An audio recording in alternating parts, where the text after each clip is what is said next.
All right, welcome back. Now, you should see Ronda Rousey on the screen right now. Should be looking at a picture of Ronda Rousey. And you see the thumbnail.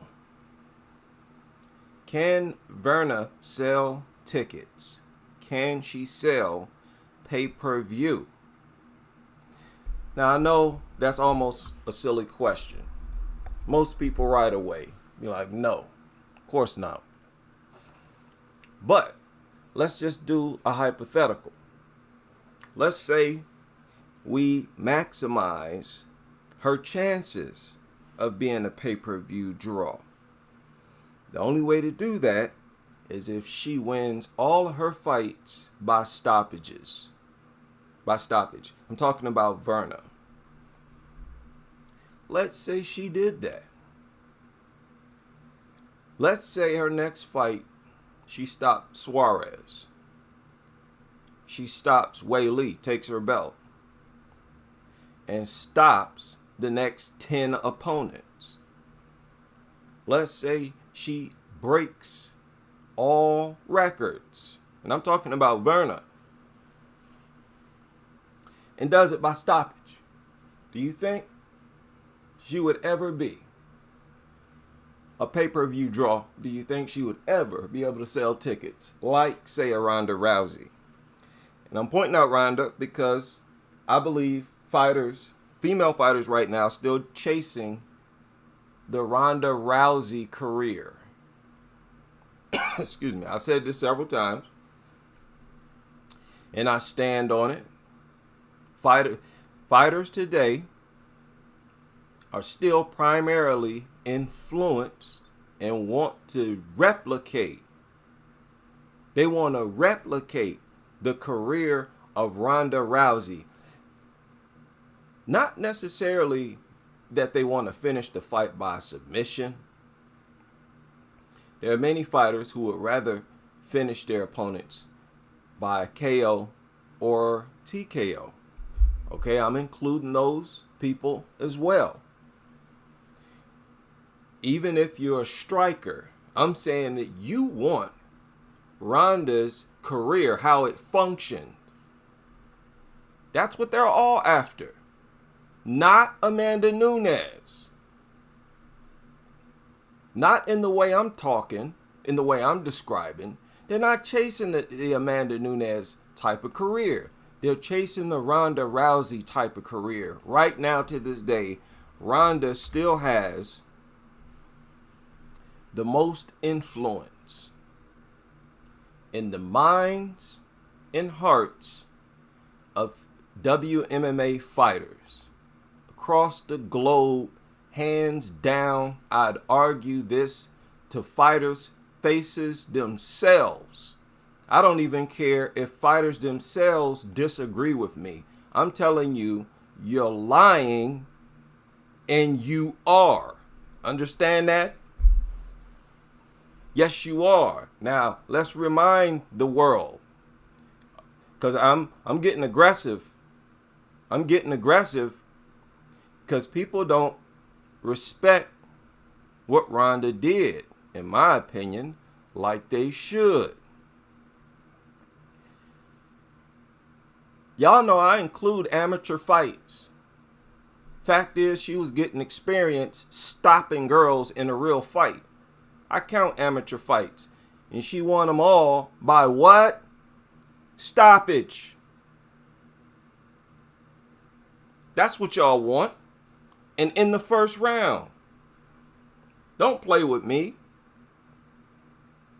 That's what y'all want. Turn professional and kept stopping fighters in the first round. That's the most dominant presence you could possibly have as a fighter. I don't want to hear nothing from nobody. Oh, I'd rather display my skill. Shut up. I'd rather get a few rounds in there and throw some roundhouses. Shut up. Display your roundhouses when you would rather display your fancy moves by finishing your opponents in the first round with those moves. In other words, one fight, you do your little spin kick, the fight is over. Another fight, you're spinning back elbow, fight is over. You don't want to keep clobbering your opponent round after round. They're not going nowhere, giving you a tough fight. Get out of here with that. You want to be as dominant as you could possibly be. You want to move and function and look like a god in there. In women's case, a goddess. Look at her career, man. That's 3 as an amateur. 4, 5, 6, 7, 8. And in her 8th bout, she won the strap. That's what y'all want to do. More than anything else.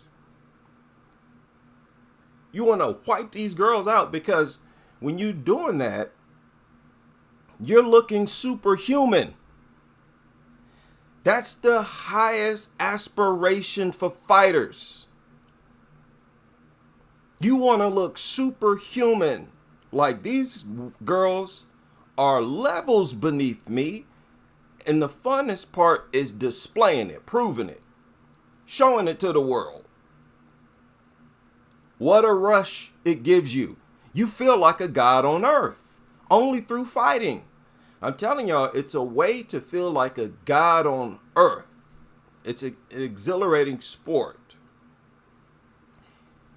But if you can be dominant in that way, it's a crazy high. Notice how when Ronda lost that high, she didn't want to do it no more. Like, I'm done. I'm done. No, I'm not trying to exist as a normal human, as a mortal in this sport. No, thank you. I'm out.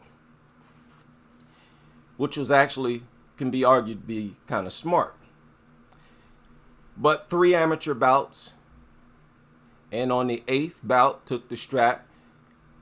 And first title defense, it was over in the first round. That's what all of you want. Second title defense, it went a little ways. It was still first round stoppage. Third defense, stoppage. Fourth, stoppage. And got a TKO here. And then a KO in the next one. This is what y'all want. You want to mix it up as an MMA fighter. You want submission wins. You want knockouts and TKOs. When it comes to the career, a girl would want to have a career like Ronda's top the list. Right? Where we at? 1 defense. 2, 3, 4, 5, 6, 7. 7 defenses. All by stoppage. All in the first round. Except for 1 bout. Only 1 bout made it out of the first round. That's the type of dominance that looks unreal. And that's why people flock to see her. They looked at that record and said, what? Whoa. Whoa. That's what got me to look at her. I had been hearing about her. But when I took a gander at her record, I'm like, oh, snap. I don't care how she's pulling it off. I got to see how she's doing this. How's she doing it?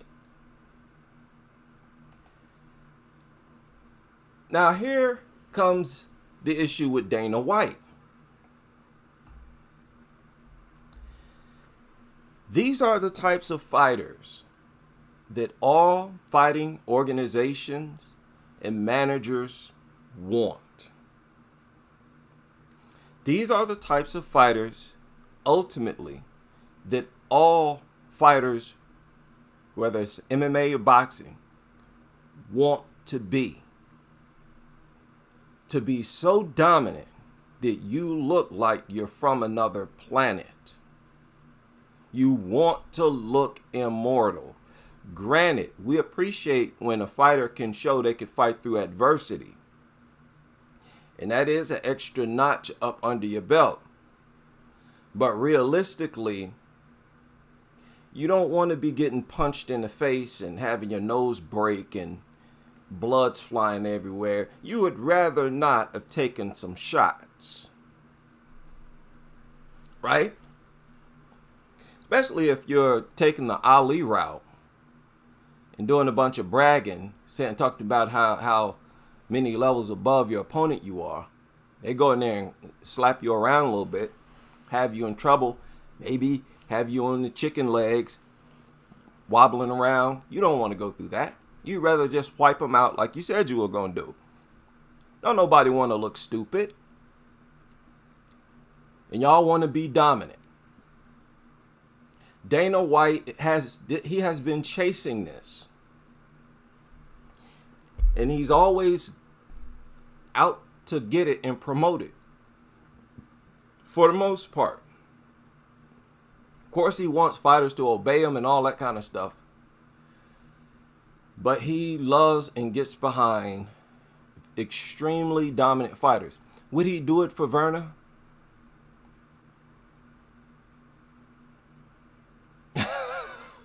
And if he did,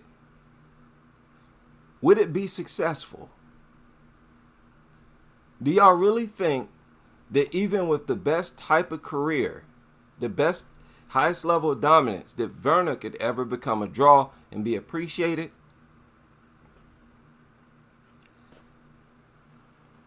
I don't know about that. There's a lot of emphasis or a lot of stake put in a woman's attractiveness. Now, Dana right now is under a lot of fire because of his promotion and words of Jon Jones. A lot of people feel like Dana White is having sort of a mental breakdown, that he's spazzing out and making it obvious his agenda. Now, many of you are aware that there is a lot of racism in MMA. A lot of the racists, they try to hide it, deny it. But, you know, when you look around, you see signs nonstop, you know. And it's no different from the 4chan spaces, the Stormfront.org spaces, and the other racist platforms on the internet. When you visit those spaces and you hang out there for a few days, you're going to notice that, yeah, these SWSs, these suspected white supremacists, they hate a bunch of different groups, some of which are not black. That's true. But the majority of their hostility is reserved for blacks, primarily and mostly black American males. The majority of their heat and smoke, if you notice, are reserved for black American males. Not saying no names, but you'll notice, you'll see the signs. You'll see that it's the blacks that are permanently disgraced and vilified and humiliated. Right? So those same types of fans hate Dana for rallying behind Jon Jones. And look, it's irrefutable now. You got not only the content, the subject matter, you got the comments in the comment section. This is just what it is. If you haven't done your homework, you're not aware of this, that's on you. They hate Dana for his obsessive support of Jon Jones. Here recently he's been saying Jon Jones is the greatest. He's been spazzing out on reporters saying, look, shut up. I don't care what nobody says. Nobody's the top above Jon Jones in the pound for pound rankings. He's the number one pound for pound fighter and the greatest fighter ever, greatest combat fighter ever. And so, you know, a lot of people are like, oh, okay, you just want a Jon Jones. Oh, Dana, you just want you a Roy Jones. Yeah, you want a Muhammad Ali. Oh, Dana White. And this has been said. I'm actually quoting some of their words, some of these suspects. Oh, Dana, you just wanted a Muhammad Ali. That's why you're supporting him. Because they hate the support or the idea of a black fighter as the greatest ever, hands down, ever. They hate to see that. So they hate Dana. Like, Dana, how could you? This guy's a wife beater. He's in the closet. He's a horrible person. But they can't deny John's record. And Dana is looking at the record like this man is undefeated across multiple generations of fighters. I have the best fighter to ever walk the planet. And I'm saying that because he is convinced that MMA fighters beat boxers in real fights. He's made popular this belief that if you close all the combat sports in one room, all the men or whatever, John Jones walks out.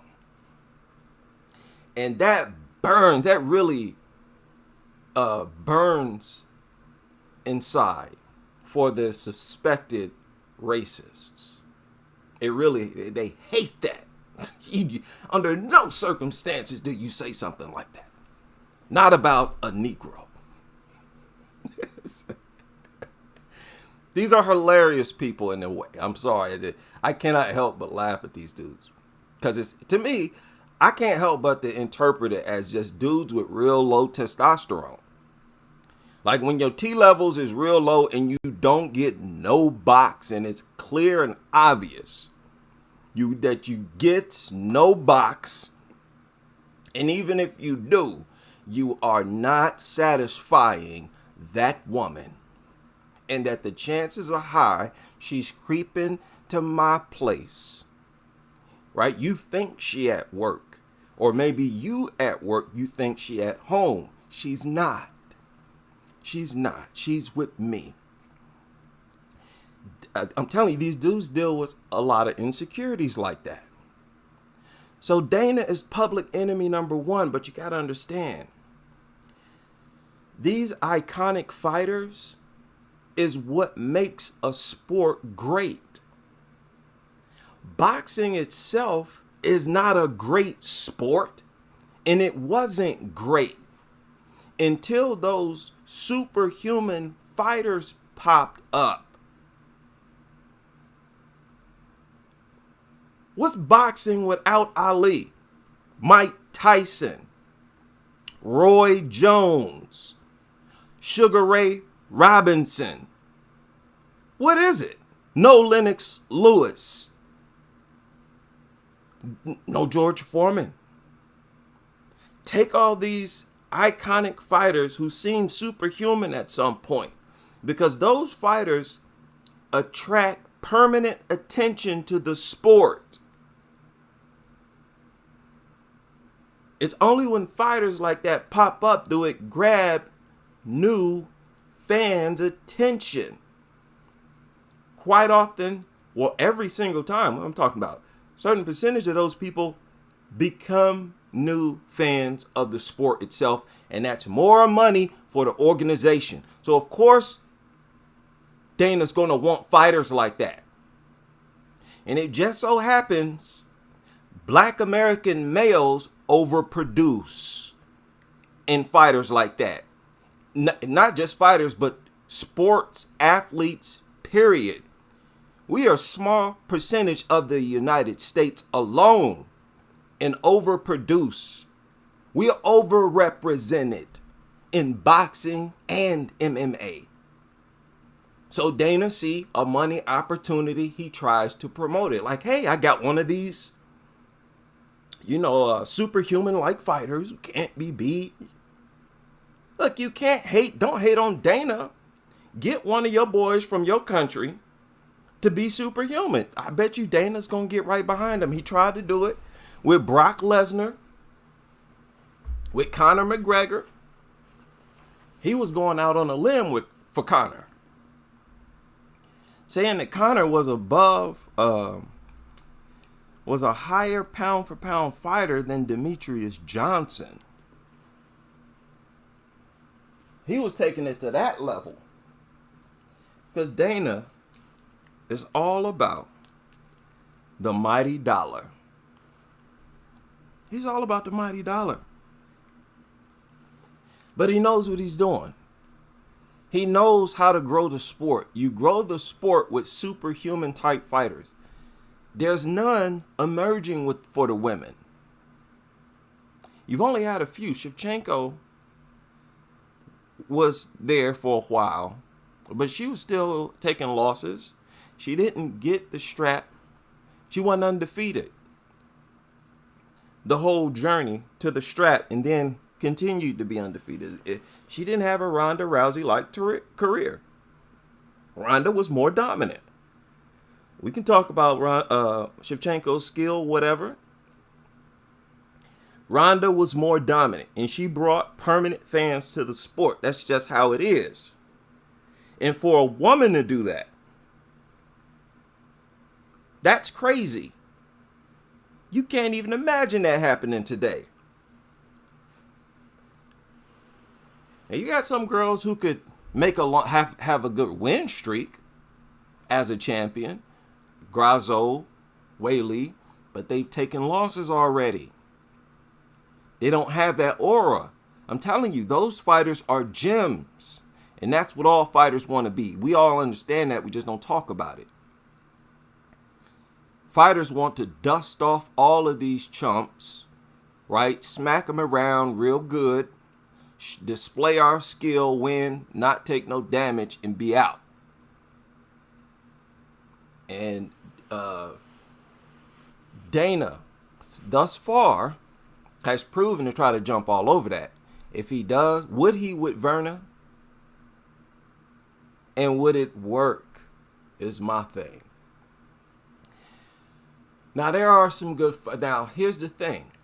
That's a big reason why I think he promotes Kayla Harrison. Even though she's taken a loss, she could sort of overshadow it and become a superhuman type fight if she continues to win like she beat Holly. She just gets a bunch of stoppages. I think there's a good chance that she draws more attention to the sport. And she looks like a superhuman, right? She looks superhuman, especially at 135. At 135, she just looks like a bodybuilder or something. But she's undefeated in the UFC. She has a chance to revive herself and make the claim later on. If she continues to win, she can make the claim later on that she lost because of a lack of competition. Remember, she lost to a chick she had beaten already. And she wasn't pushed. She didn't feel pushed or motivated. That can, hinder the performance of some fighters. If they are so dominant, they're not being pushed. Steel sharpens steel. If there ain't no other steel around to sharpen you, you get a little dull, some fighters. She can claim that she is a new fighter, revived herself, and she is the next Ronda Rousey. If she can do it, she'll have that, that aura. And that's what fighters want. That's what they want. Alexa Grasso, same boat. If she continues to win, and will they be a draw? I believe Kayla could. If Kayla win by stoppages, let's say 10 defenses, you think she'll be a draw? You think she'll draw new people? Of course. I'd be more confident. If I had to put money on it, between her and Virna, I'd be putting money on her attracting new fans to the sport. I'd bet that Kayla would sell more pay-per-view than Virna. If both Kayla and Virna got the strap, made 10 title defenses, they say, who do you think will sell more? I bet the Kayla. And just as well, I bet that a Grasso would sell more tickets and pay-per-view than Virna. with the equal amount of support from Dana White, equal amount of support from Dana White. Same record, they win it all by stoppage. Who do you think would be a bigger draw? Alexa could say the same thing Kayla could say. Hey, got to 125. I'm a new person, new fighter. That's why I haven't lost yet. Right? Haven't lost. I beat the unbeatable Shevchenko. Stopped her.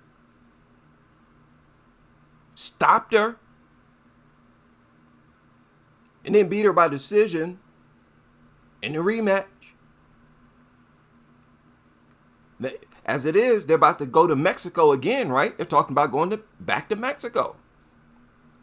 They're trying to build. Can't you see Alexa selling out some arena in Mexico? Especially if he continues to win by stoppage. Man, please. Who y'all kidding? And who would sell more if they're getting stoppages? Alexa Grasso or Virna? Man, don't play dumb. Even in Brazil, Alexa might sell more tickets than Virna. What you talking about? For a little while, Joanna was sort of superhuman. Not like Ronda. Joanna was, she had some losses, right? Not in the UFC, but what was her career? I can't even remember her career.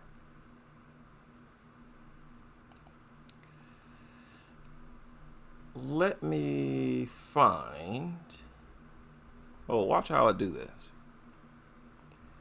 Watch me find a strawweight here. I'll just type her name in. Was she undefeated? I know she was in the UFC, but I'm wondering if she was undefeated as a professional. I'm thinking she was. But she was not winning by all stoppages. She wasn't as dominant as Ronda Rousey.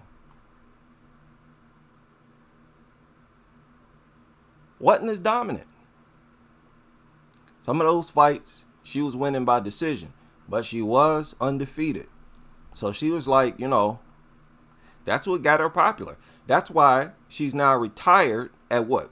35, 34? She's 36 now, I think. How old was she when she retired?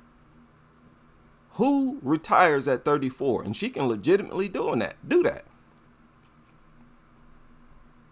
It's because of, that bit of aura she got a lot of money out of UFC, but she wasn't as dominant as Ronda Rousey. Joanna in her prime, who sells more tickets?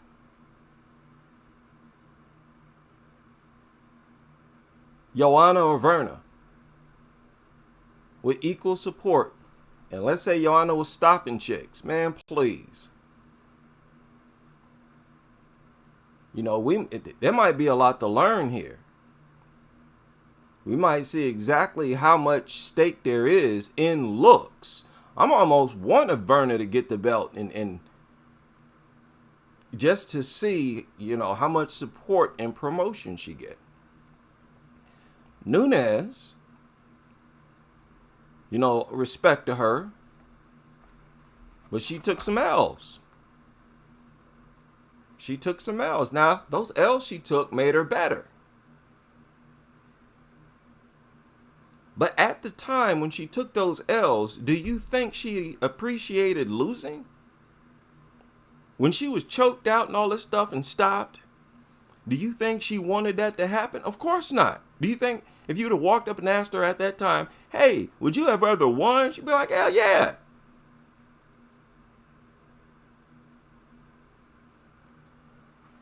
So Dana, he jumps all over fighters who are dominant. John Jones is the closest thing to that. He basically an old man right now. Okay, Shevchenko was seen as unbeatable for a while. right? She was there for a while, but she wasn't even on the level of Ronda Rousey. But for a while, for a stretch, everybody agreed. Can't nobody beat Shevchenko. She's just unbeatable at 125. You know how much attention, respect, followers, opportunities they got for Shevchenko? As much as we talk down on how she's not a draw, do you think she would sell more than Virna? I don't care what nobody say. When Valentina was stopping fighters, when she head kicked Jessica Ai, that was the height of her dominance. Right? It carried over with, no, because remember her very next fight was against Liz Carmouche. That was the height. Now just imagine if she would have hit or knocked out Carmouche and knocked out the next one, knocked out the next one, knocked out the next one, submitted, whatever. Dana White would be promoting her. Who you think would sell more tickets? Who you think would sell more pay-per-views? Shevchenko or an undefeated champion named Virna Jandiroba? I'm putting my money on Shevchenko selling more pay-per-views and tickets. And why? Why? Telling me it got nothing to do with the looks? Somebody left a response to the video I made earlier, talking about, oh, yeah, TMG, he just doesn't like wrestlers. Nothing to do with the way she looks. Oh, he doesn't have a problem with how she looks, and nobody has a problem. Do not give me that. Don't give me that. Don't give me that. Sure, there are guys who are not going to come out and say it. But you can clearly, you can hear, just listen. And I believe the people who leave comments like that, they know they're being dishonest anyways. It's the looks. There's a lot of stake in women's looks no matter what they do, especially when they're in a man's sport. That's just, listen, that's just how it is. At least that's how it looks from this seat, man. Ronda Rousey was not a heartthrob, but she was in the eyes of a lot of men. She's not as universally attractive as many other girls, but many men, especially, you know, when she got dolled up, appreciated Ronda Rousey. It worked. She could be the main event and break 1 million pay-per-views. She not only had the stoppages, she had the invincible aura, the superhuman aura, and the looks. Even guys who didn't think she was the most beautiful thought that her toughness added to her attractiveness. Yeah, she's not all that hot, but she's badass, you know. So she's hot. That type of thing. Amanda Nunes was talked about as, you know, her low sales, pay-per-view sales and ticket sales. But if she, you know, she won some fights by decision. But let's say she was the same way. 10 victories, all stoppages. Who sells more tickets? Nunes or Virna? I'm thinking each time people are going to say the opposite of Virna. That's what they're going to say. And again, Don't hate on Dana because he jumps all over a demographic. There shouldn't be this many, and all throughout the years, dominant black American fighters. Shouldn't be that many on the world stage. You shouldn't. So everybody understands this, especially people who are in business. They understand, just like with Brazilians. There's reason to be quicker to sign a Brazilian MMA fighter, especially a woman, than from some, obscure place you never heard of. You're going to trust where there's a culture for MMA. Right? Yes. Black Americans have been well known for athleticism. That's pretty much what's helped Black Americans. Well, I can't even say that. Just being, athletic and physical freaks. Because fighters like Ray Robinson, Sugar Ray Leonard, yeah, they use this freaky athleticism. But other fighters like Mike Tyson had athleticism too, but he was a brute knockout puncher. George Foreman, he was seen as superhuman for a while as well. He wasn't that athletic. He was mocked as being stiff and robotic, like a mummy. So Dana know business. He knows business. And he goes after where the money is. And like it or not, suspected racists, Black Americans, athletes, have generated more money and attracted more attention than any other demographic. That's just what it is. Dana know what he's looking at. He threw one away with Demetrius Johnson. Demetrius is a freak of nature. He a freak of nature. Okay? A lot of freak of natures come out of this demographic. That's just what it is. But would it work for Virna? Would it work for Virna? Let's say she moved like Ali. Let's say she looked like Magic, like Roy Jones. Have y'all ever watched Roy Jones in his prime? He looked superhuman. He do stuff that's like no human's supposed to be able to do that. It's like James Brown. No human's feet and legs supposed to move like that. I'm telling you, a lot of these Black American athletes and whatever, they are freaking nature even to most black people. We are also looking at them like, what the hell? So it's all business. It's all business, but would it work for Virna? I doubt it. I doubt it. I doubt it.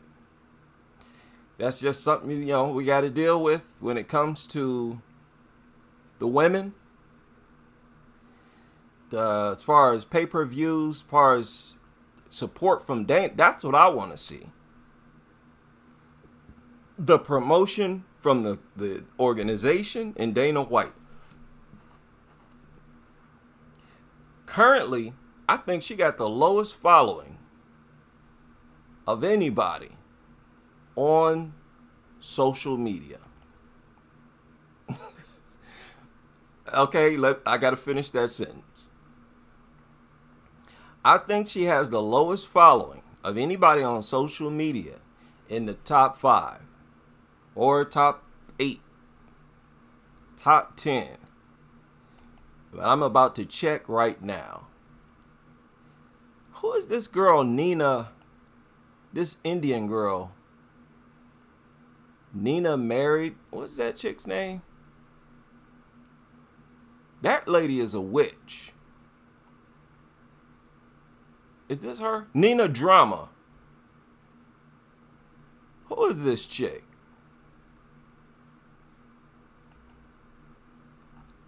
Nina Drama. Did she come out of nowhere? Who is this woman? I'm telling y'all, I don't care. Y'all might be aware. This lady is a witch. I am not speaking figuratively. I'm not speaking metaphorically. She is a witch, and she knows it. Don't challenge me on that. She's a witch. Now your girl Virna, well, hey, maybe not. Maybe not. I hope not. 49,000. I think she got a lot between last night and tonight. I think so. Because I could have swore she just had like 25,000 followers. I could have swore she just had like 20. Now, 49 is pretty low, but, you know, it is what it is. It is what it is. So that's just a question I'm posing. Can Virna, as a champion, as a dominant champion, just speaking hypothetically, or you can just deal with her realistically, is she the fighter that the UFC would want to have the belt? Now, we all know UFC, they always have a preference of who they would like to be the champion. And it's always tied to business. How well can you sell? You see them sort of catering to Alexa Grasso because they understand they can make more money in Mexico with a cute, I gotta say it, with a cute fighter champion in Mexico than Kyrgyzstan. They never had no event in Kyrgyzstan that I'm aware of. Had one in Russia. Now, I always thought Shevchenko would do well in Russia. At least that's what I thought. She said that they're originally Russian. She speaks Russian. Again, I would put money on Shevchenko to sell more tickets and pay-per-views in Russia than Virna. So, like it or not, something I gotta face. You just gotta accept it. It's part of women's combat. It's different. It's annoying. It is. Okay, it's something that you wish wasn't there. But it is what it is. Another thing y'all need to notice. Ladies,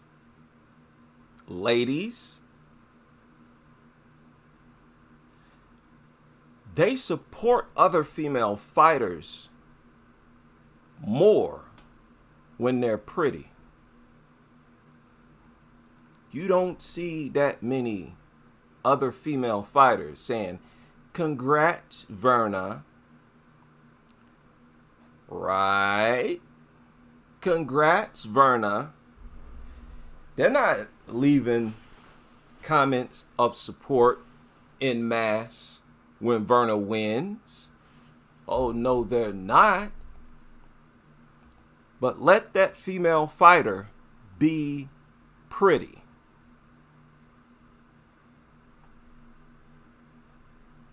Let that female fighter be pretty. Look at this. I hadn't even looked at this yet, and I knew. How many you see? You see Amanda Nunes, shout out to her. Jennifer Maia, shout out to her. This is a very high point in Virna's career. Oh, yes, it is. Now, if Virna was smoking hot, man, please. You'd see all types of fighter chicks through here. Tanara Lisboa, shout out to her. What is she doing, man? She ain't fought in a while. She had a little promise there for a minute. You don't see many men or women. Fighters, I'm saying. I even see it with the women. They're quicker to support other female fighters their ascension up through the rankings if they're pretty. Look at, oh, that's so sad. Nobody up there but Amanda Nunes. And that only got 19 likes. Oh, shout out to Jacqueline Amoro. She's still in the UFC. I don't know what she's doing. And, okay, but look, it's dead over here. Not too many Virna fans.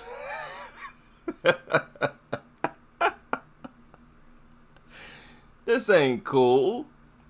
This is not cool. Hey, Virna gave a shout out to,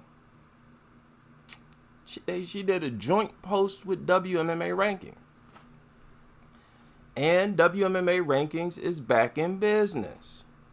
Yeah, keep doing it. It's slow growing. WMMA is slow growing, but stick with it. Stick with it. It's in the baby stages. Right? You got 13,000 followers. Can't be taking those long hiatuses, man. You got to keep us updated on all this kind of stuff. Get the website back up. What you doing over there? But you get the point, man. That's just what it is. Men look for butts. You see, Virna ain't giving you nothing to look at. This proves men appreciate cheeks. Cheeks and cute, pretty faces. They appreciate it in fights, even when it's a fight. Interesting stuff. Fighting not supposed to have nothing to do. It's supposed to have nothing to do with attractiveness.